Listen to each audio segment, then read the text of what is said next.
नमस्कार, मैं अशोक कुमार पांडे। स्वागत है आपका द क्रेडिबल न्यूज पर। ले चलता हूं आपको 2019 में महाराष्ट्र चुनाव की तरफ। महाराष्ट्र में चुनाव हुआ था 2019 में और भारतीय जनता पार्टी को आई थी 105 सीटें और वो सबसे बड़ी पार्टी बनके उभरी थी। लेकिन बहुमत किसी के पास नहीं था। भारतीय जनता पार्टी के पास बहुमत नहीं था। 288 सीटें महाराष्ट्र के विधानसभा में हैं और उसमें सरकार बनाने लायक बहुमत भारतीय जनता पार्टी के पास नहीं था 105 सीटों के साथ। लेकिन भगत सिंह कोश्यारी जो वहां पर राज्यपाल थे, उन्होंने सुबह सुबह अर्ली मॉर्निंग 4 बजे शपथ दिला दी भारतीय जनता पार्टी को। फडणवीस साहब को शपथ दिला दी और अजित पवार साहब जो अब नहीं रहे, उनके समर्थन की बात की गई। पूर्ण बहुमत ना होने के बावजूद अर्ली मॉर्निंग सुबह सुबह शपथ दिला दी गई सबसे बड़ी पार्टी के नेता को कि आइए और आप सरकार बनाइए। यह अलग बात है कि वो सरकार नहीं बना पाए। सरकार बनने से पहले उनके गिर गई। जो मैं कहना चाह रहा था वो ये कि जब भारतीय जनता पार्टी का मामला था तो केवल 105 सीटों पर महाराष्ट्र में शपथ दिला दी गई थी मुख्यमंत्री पद की। लेकिन तमिलनाडु के जो राज्यपाल हैं राजेंद्र विश्वनाथ आर लिंकन, वो शपथ दिलाने को तैयार नहीं है। टीवीके विजय जब उनके पास गए, 108 सीटें मिली हुई हैं टीवीके को। विजय 108 सीटों पर अपनी पार्टी को जिता चुके हैं। 5 सीटें कांग्रेस के पास हैं और कांग्रेस समर्थन का लेटर दे चुकी है। यानी 113 का पहले से उनके पास आंकड़ा है। केवल 5 सीटें उनको और चाहिए। 118 पर उनकी सरकार बनेगी और इसके बावजूद सबसे बड़ी पार्टी को 5 अतिरिक्त सीटों का समर्थन मिलने के बावजूद जो वहां के राज्यपाल महोदय हैं, वो शपथ दिलाने के लिए तैयार नहीं है। कह रहे हैं कि और नंबर लेके आओ, उसके बाद शपथ दिलाएंगे। देखिए, तमिलनाडु में भारतीय जनता पार्टी के लिए कोई चांस नहीं है। एआईएडीएमके के साथ इन्होंने मिलकर समझौता किया था और कुल मिलाजुलाकर 47 सीटों पर एआईएडीएमके जीती है।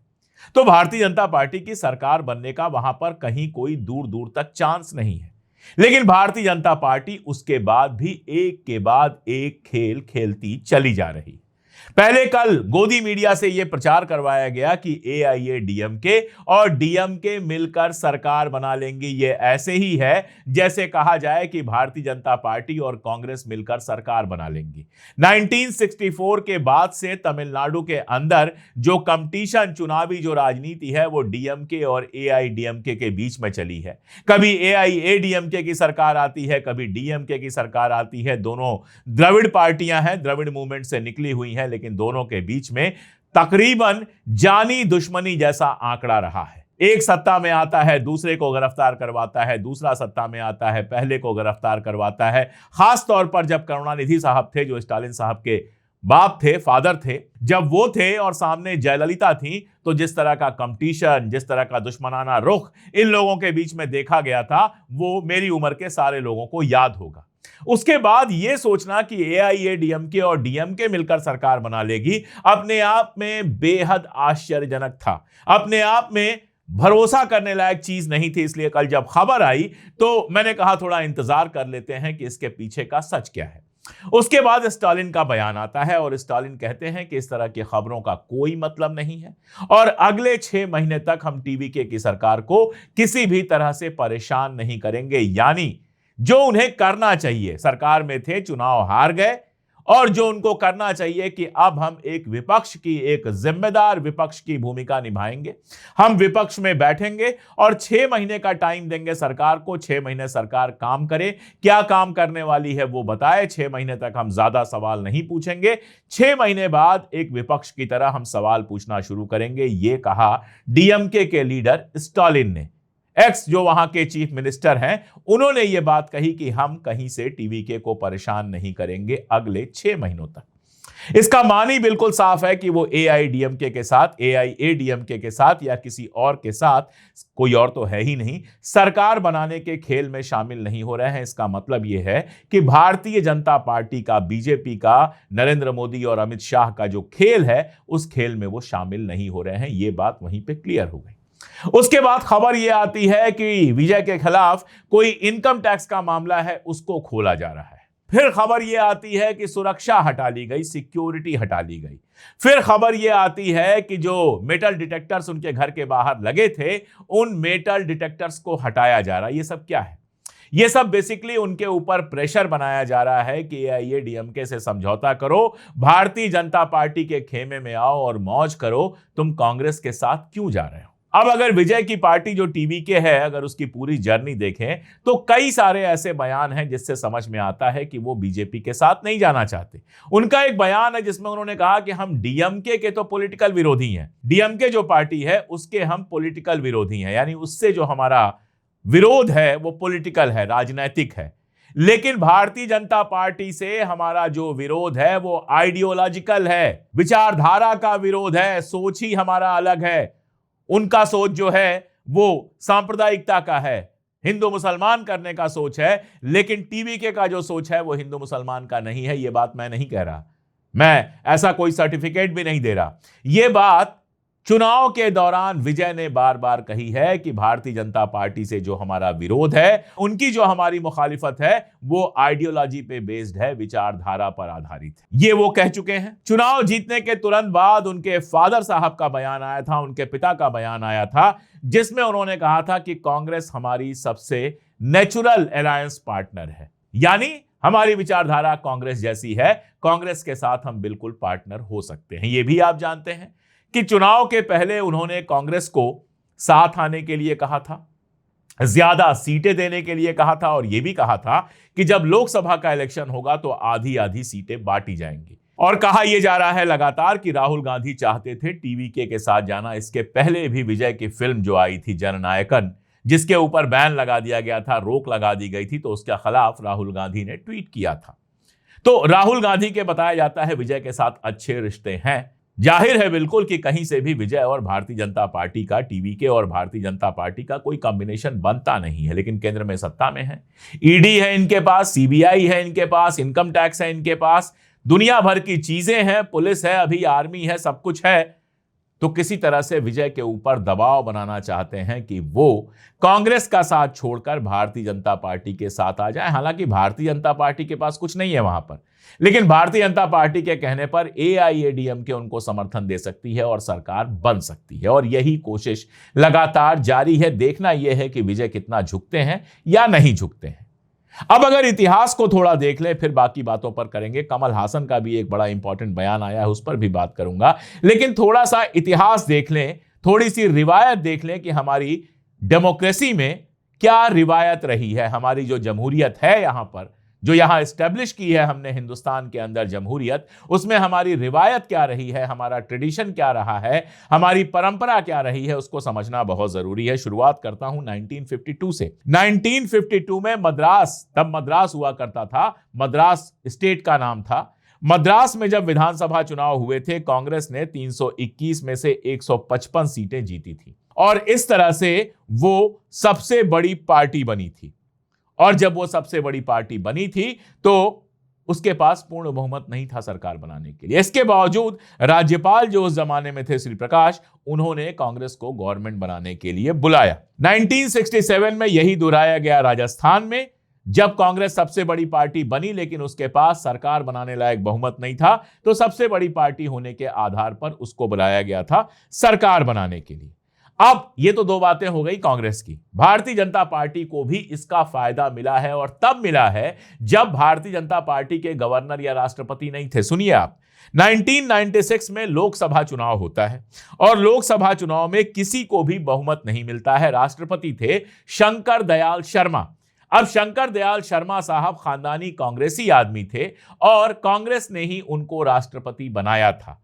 लेकिन नियम, कानून और रिवायत के ऐसे मानने वाले थे कि जब भारतीय जनता पार्टी को 1996 में 161 सीट्स केवल मिली थी, 161 सीटें मिली थी, जबकि सरकार बनाने के लिए 273 सीटें चाहिए। लेकिन सबसे बड़ी पार्टी थी भारतीय जनता पार्टी, तो उसको बुलाया और कहा कि आप सरकार बनाने की कोशिश कीजिए। यह अलग बात है कि 13 दिन तक कोशिश की उन्होंने, सरकार नहीं बना पाए और सरकार गिर गई। 2018 के अगर कर्नाटक विधानसभा चुनाव की बात करेंगे, 224 सीटें हैं।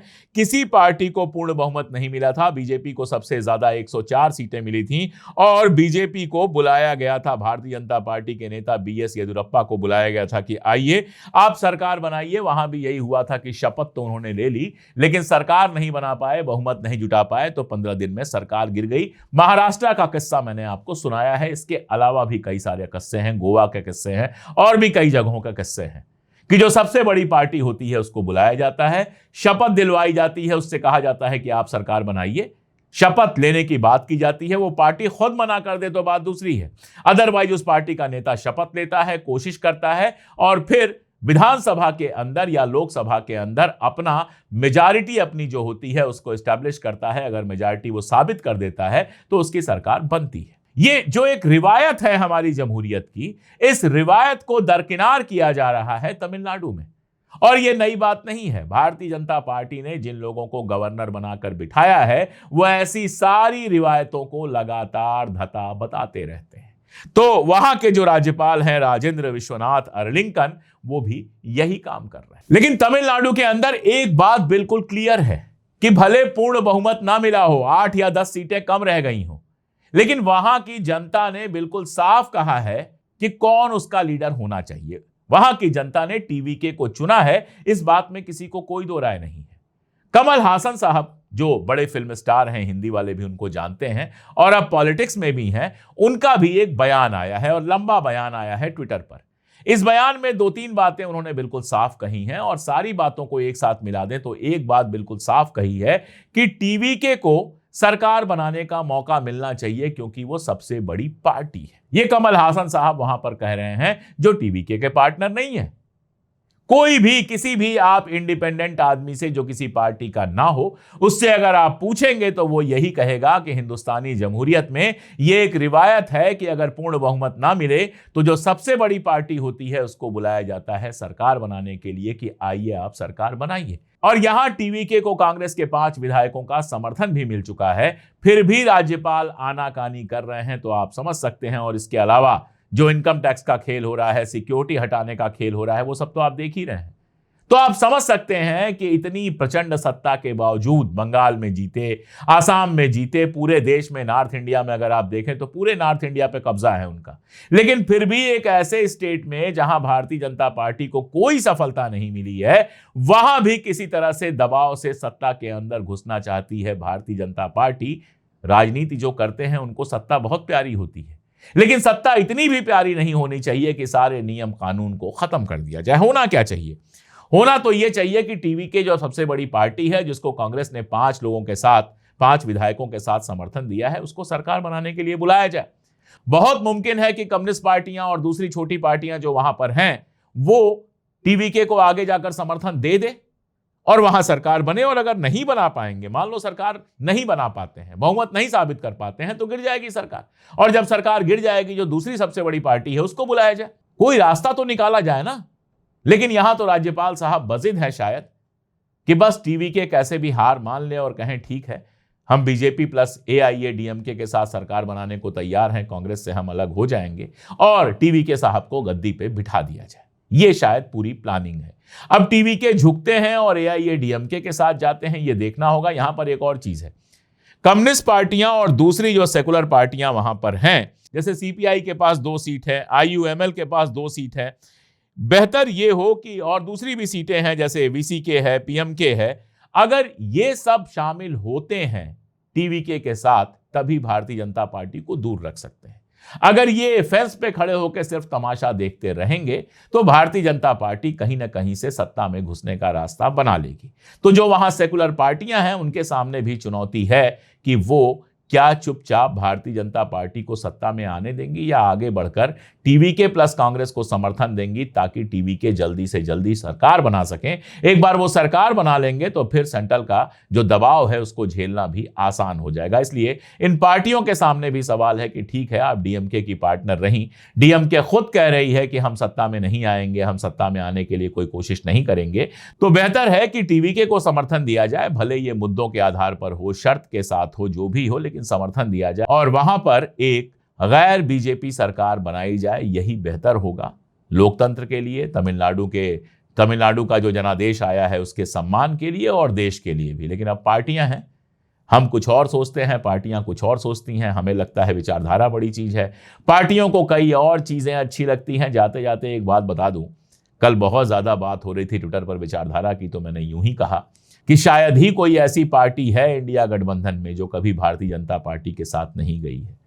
डीएमके भी भारतीय जनता पार्टी के साथ जा चुकी है, ममता तो जा ही चुकी हैं, नेशनल कॉन्फ्रेंस जा चुकी है। गिनने लगेंगे तो शायद ही कोई पार्टी ऐसी मिलेगी जो भारतीय जनता पार्टी के साथ नहीं गई है। शायद आरजेडी और सपा, ये दो ही पार्टियां मिलेंगी। इसलिए ज्यादा विचारधारा की बात, आगे पीछे की बात करने से बेहतर यह है कि इस समय आप दिखाइए कि आप बीजेपी के साथ हैं या नहीं हैं। चीजें इसी से तय होंगी। आपको क्या लगता है कमेंट में बताइएगा। जुड़े रहिए हमारे साथ, देखते रहिए हमारे वीडियोस। आज के लिए इतना ही, बहुत शुक्रिया।